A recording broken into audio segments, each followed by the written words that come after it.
Capítulo 6. Não voltou ninguém do outro mundo para nos dizer que existe a eternidade.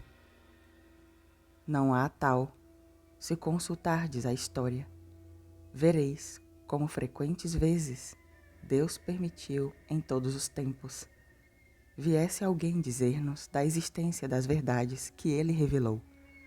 Muito de indústria, esses doutores da impiedade omitem o estudo dos fatos e depois sentenciam do alto de suas cátedras que nunca ninguém levantou a cabeça da sepultura para nos dizer que existe algo depois da morte.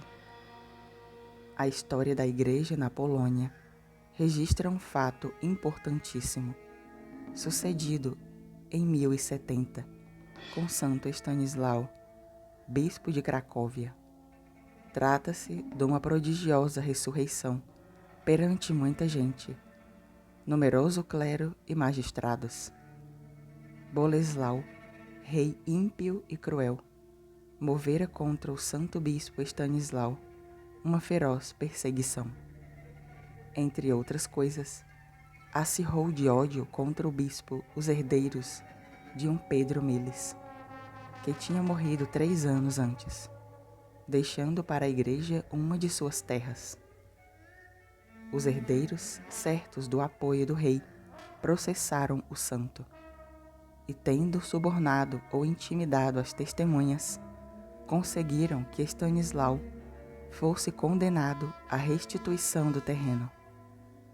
O santo, vendo que falhava a justiça dos homens, apelou confiantemente para a de Deus e conseguiu suspender a condenação.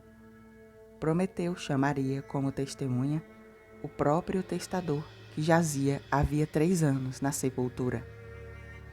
Com efeito, depois de 3 dias de jejum e orações, o santo bispo se dirige com todo o clero à sepultura de Pedro Miles.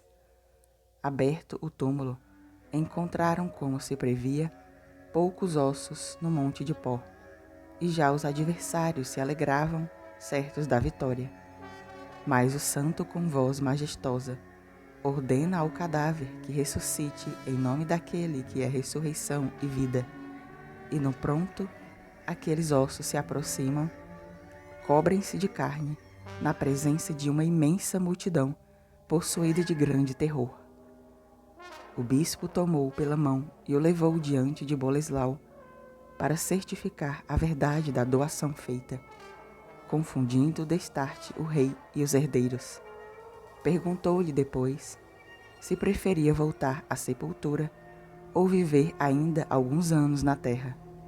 Ele respondeu que, conquanto pelos seus inúmeros pecados estivesse no purgatório, onde sofria muito, preferia tornar a morrer do que ficar nesta terra tão miserável, em que poderia sempre ocorrer o perigo de se condenar eternamente. Suplicando as orações do santo bispo para se libertar do purgatório, foi levado processionalmente ao seu sepulcro. Aí entrou e ficou no estado de antes.